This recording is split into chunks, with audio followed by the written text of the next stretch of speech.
ଋଷିମାଳ ପର୍ବତ ପବିତ୍ର ଭୂଇଁ, ତା ପାଦରୁ ଋଷି କୁଲ୍ୟା ଯାଇଛି ବହି। ଋଷିମାଳ ପର୍ବତ ପବିତ୍ର ଭୂଇଁ, ତା ପାଦରୁ ଋଷି କୁଲ୍ୟା ଯାଇଛି ବହି। ଋଷି କୁଲ୍ୟାର ତୀରେ ପୁରୁଷୋତ୍ତମପୁରେ, ପର୍ବତ ଶିଖରେ ସିଂହ ବାହନ ପରେ, ତାରା ତାରିଣୀ ମା ବସିଛି ସରଧାରେ। ଯୁଗେ ଯୁଗେ ଭକତ ହିତେ ତାର ମନ, ହେ ଭକ୍ତ ଜନ ମାଙ୍କୁ କର ଦର୍ଶନ। ତାରା ତାରିଣୀ ଦର୍ଶନେ ଧନ୍ୟ ହୋଇବ ଜୀବନ, ହେ ଧନ୍ୟ ହୋଇବ ଜୀବନ। ହେ ଭକ୍ତ ଜନ ମାଙ୍କୁ କର ଦର୍ଶନ। ଏତିକିରେ ସମସ୍ତେ ଜାଣି ଯାଇଥିବେ ଯେ ଆଜି ଆମ ଆଲୋଚନାଟା ମା ତାରା ତାରିଣୀଙ୍କ ସମ୍ପର୍କରେ ହବ। ତାରା ତାରିଣୀ ପୀଠ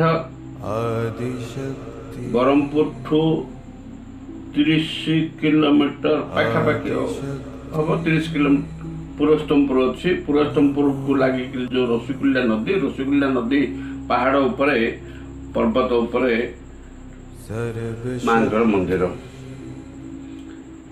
ଏଇଠି ପ୍ରକୃତରେ ତାର କେତେ ଭକ୍ତ ଅଛନ୍ତି, ତାଙ୍କୁ ସେ ତାରା ତାରିଣୀକି ଇଷ୍ଟ ଦେବୀ ବୋଲିକି ମାନିକି ଲକ୍ଷ ଲକ୍ଷ ଲୋକ ଯାଇକି ସେଠି ମାଙ୍କୁ ସମର୍ପିତ ହେଇଯାଆନ୍ତି ଇଷ୍ଟ ଦେବୀ ଭାବରେ। ପିଲାଙ୍କୁ ସମର୍ପଣ କରିଦିଅନ୍ତି, କାହିଁକିନା ମୁଁ ତାକୁ ଲଣ୍ଡା କରେଇବି, ମୁଣ୍ଡନ କରେଇଲେ ମାକୁ ବେଶୀ ସ୍ନେହ କିଏ କରେ? ପୁଅକୁ ବେଶୀ ସ୍ନେହ କରେ ମା। ତେଣୁ ମାଙ୍କୁ ସମର୍ପିତ କରିଦେଲେ ପୁଅର ସମସ୍ତ ଦାୟିତ୍ୱ ସେ ନିଅନ୍ତି। ଏଇ ବିଶ୍ୱାସ ନେଇକରି ଭକ୍ତଜନ ମାନେ ଲକ୍ଷ ଲକ୍ଷ ସଂଖ୍ୟାରେ ଯାଇକି ସେଠି ମୁଣ୍ଡନ କରାନ୍ତି ପିଲାଙ୍କର। ଚୈତ୍ର ମାସର ମଙ୍ଗଳବାର, ଚୈତ୍ର ମାସ 4ଟା କି 5ଟା ମଙ୍ଗଳବାର ପଡ଼ିବ, ସବୁ ମଙ୍ଗଳବାର ଆପଣ ଦେଖିବେ। ଏବଂ ସଂକ୍ରାନ୍ତି ଯୋଉଟା କରନ୍ତୁ, ବିଶେଷ କରି ବାଳ କାଢ଼ିବାଟା ଚୈତ୍ର ମାସରେ ବେଶୀ କାଢ଼ନ୍ତି, କିନ୍ତୁ ସଂକ୍ରାନ୍ତି 12ଟା ସଂକ୍ରାନ୍ତିରେ ମଧ୍ୟ କାଢ଼ନ୍ତି। ଏଇ ଦୃଶ୍ୟ ଦେଖିଲେ ଗୋଟେ ଲୋକର ନାସ୍ତିକ ମଧ୍ୟ ତାର ସେ ଭକ୍ତି ଭାବର ମୁଣ୍ଡନ ହୋଇଯିବ। ସେଥିପାଇଁ ତାଙ୍କୁ ମାଙ୍କୁ ସଙ୍କଟ ତାରିଣୀ ମଧ୍ୟ କହନ୍ତି, କାହିଁକିନା ପ୍ରତ୍ୟେକ ସଙ୍କଟରୁ ପିଲାଙ୍କୁ ଉଦ୍ଧାର କରାଯାଇଥାଏ। ଏଠି ତାର ଆଉ ଗୋଟେ ମହତ୍ଵ, ଅଧିକ ମହତ୍ଵ ରହିଲା କ'ଣ ଯେ ଆମେ ମନ୍ଦିରଟେ କଲେ ନିର୍ମାଣ କରୁଛେ, ମୂର୍ତ୍ତିଟିଏ ତିଆରି କରିକି ସ୍ଥାପନା କରୁଛେ, କିନ୍ତୁ ତାରା ତାରିଣୀ ମନ୍ଦିର ଯାହା ଆମେ ଆଲୋଚନା କରୁଛେ ତାକୁ ସେ ମୂର୍ତ୍ତି ତିଆରି କରିନି, କିଏ ବିଗ୍ରହ କିଏ ତିଆରି କରିନି, ମା ନିଜେ ସେଇଠି ଆବିର୍ଭୂତ ହୋଇଛନ୍ତି। କେବେ ଆବିର୍ଭୂତ ହୋଇଛନ୍ତି? ସତ୍ୟ ଯୁଗରେ। ଏଇଟା ସତ୍ୟ ଯୁଗର କଥା।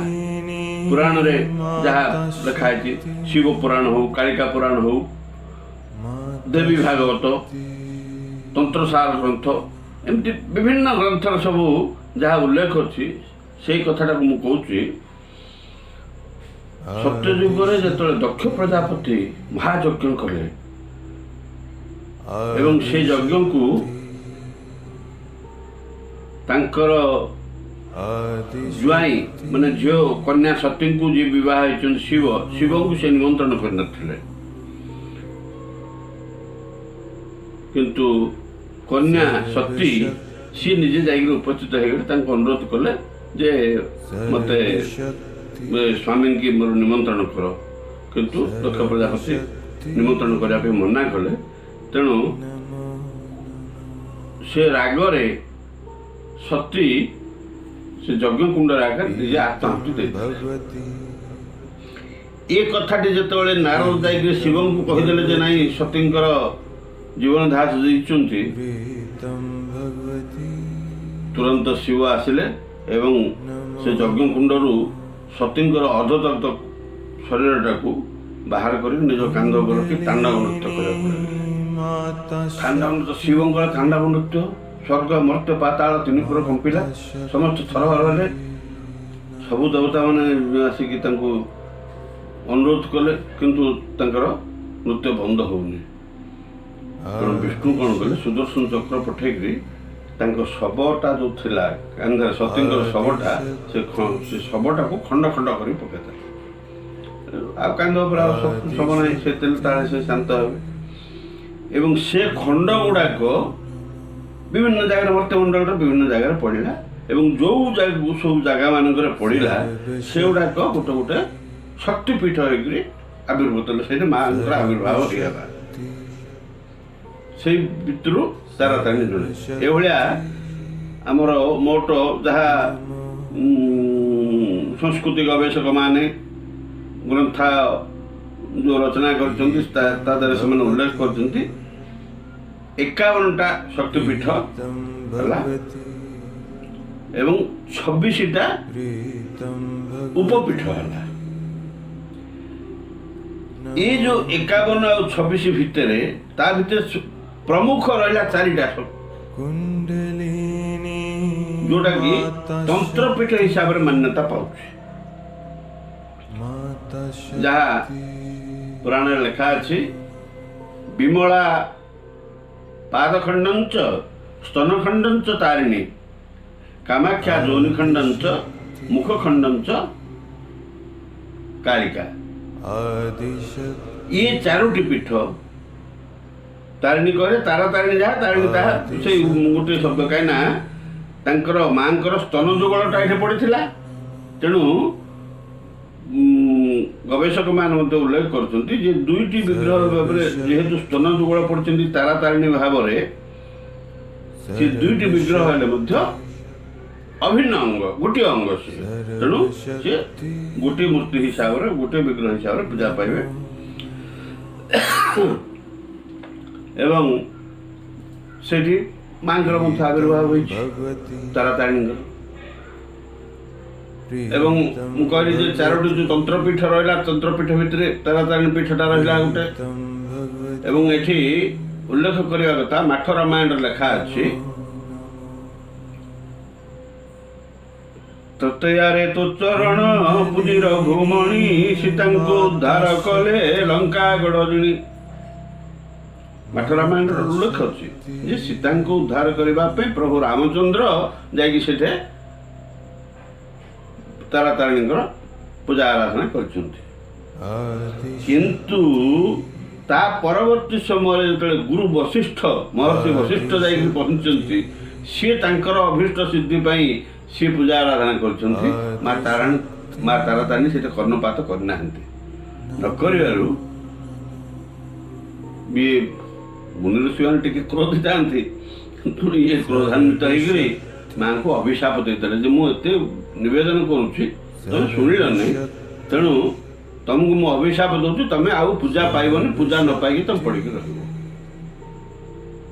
ସେତେବେଳେ ୟାଙ୍କର ଜ୍ଞାନ ଉଦୟ ହେଲା ତାରାତାରିଣୀଙ୍କର, ନା କି କଥା, ଆପଣ ଏ ଅଭିଶାପ ଫେରସ୍ତ ହେବନି।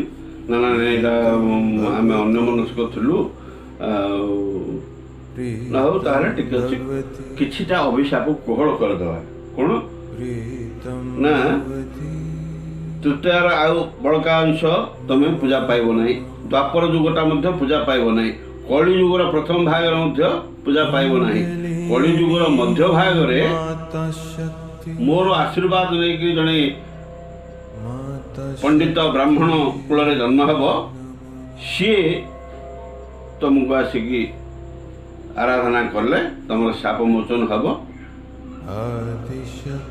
ଏଟା ବଶିଷ୍ଠ ତାଙ୍କୁ ସେତକ କହିଲେ। ମଧ୍ୟ ଭାଗରେ ଏଟା ହେବ ବୋଲିକି ସେ ଭାଗ୍ୟବାନ ଲୋକଟି କିଏ, ଯିଏକି ଆସିକି ତାଙ୍କର ଶାପ ମୋଚନ କରିବ। ସିଏ ମଧ୍ୟ ସେଇ ପୁରୁଷୋତ୍ତମପୁର ନିକଟ, ସେଇଠୁ 4 କିଲୋମିଟର 5 କିଲୋମିଟର ଭିତରେ ରହିବ, ବଡ଼ ଖରଡ଼ା ପାଖେ। ବଡ଼ ଖରଡ଼ାକୁ ଲାଗିକିରି ବୀର ଜଗନ୍ନାଥପୁର ଶାସନ ଗାଁ, ସେଇ ଗାଁର ବସୁ ପ୍ରହରାଜ। ସିଏ ଆଠଗଡ଼ ରାଜାଙ୍କର ରାଜଗୁରୁ ଏବଂ ମୁକ୍ତି ମଣ୍ଡପ ସଭାର ପଣ୍ଡିତ, ଜଣେ ବରିଷ୍ଠ ସଦସ୍ୟ ସିଏ।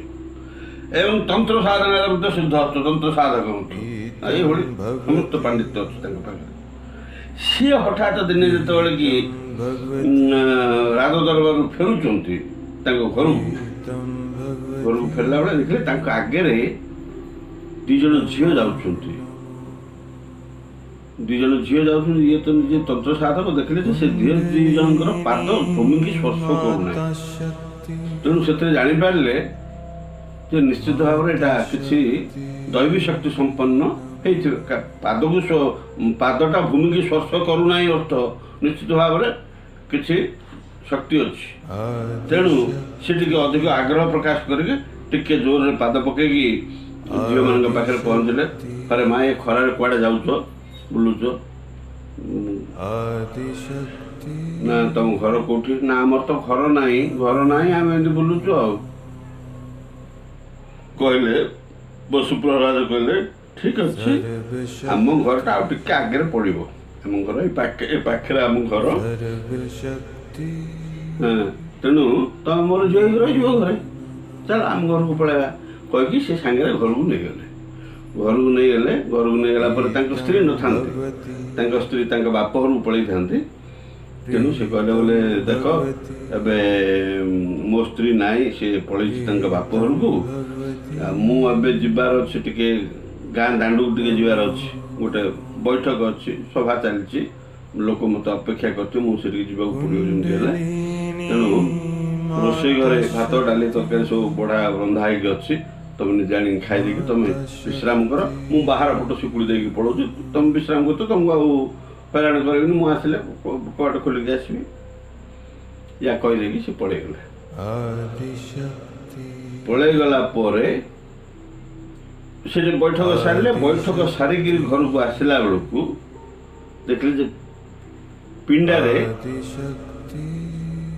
ସେଇ ପାଖରେ ଖଇଡ଼ା ପାଖର କୋଳାସିଙ୍ଗି ଗାଁ, ଗୋଟେ କୋଳାସିଙ୍ଗି ଗାଁର କାଚାରଟା ବସିଛି। ଆରେ ବାବୁ କ'ଣ ହେଲା? ନା ଆଜ୍ଞା, ଆଉ ତମର 2 ଝିଅ ଚୁଡ଼ି ପିନ୍ଧିଲେ ତ, କଳା ଚୁଡ଼ି ପିନ୍ଧିଛନ୍ତି। ତେଣୁ ପଇସା ମାଗିଲେ ନା, ବାପା ଯାଇଛନ୍ତି ଦାଣ୍ଡକୁ, ଆସିଲେ ଦେବେ ବୋଲି କହିଲେ ତ ମୁଁ ଟିକେ ହାଲିଆ ମାରୁଛି ଆଉ, ଖରାବେଳଟା ତ ହାଲିଆ ମାରୁଛି ଆଉ। କେତେ କଉଡ଼ି ଦେବା? ସେତେବେଳେ ସବୁ କଉଡ଼ି, ପାହୁଲା ଏମିତି ସବୁ ପ୍ରଚଳନ ଥିଲା। କେତେ କଉଡ଼ି ଦେବା ପଚାରି ତାକୁ ଦେଇଦେଲେ। ସେ ଲୋକ ଗଲା।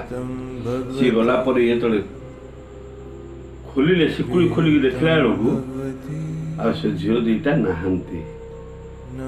କିନ୍ତୁ ଘରଟା ମହମ ବାସ୍ନା ହେଉଛି, ଅପୂର୍ବ ଗନ୍ଧ, ଝୁଣା କର୍ପୂର ଗନ୍ଧ ହେଉଛି। କିନ୍ତୁ ପିଲା 2ଟା କ'ଣ ହେଲା?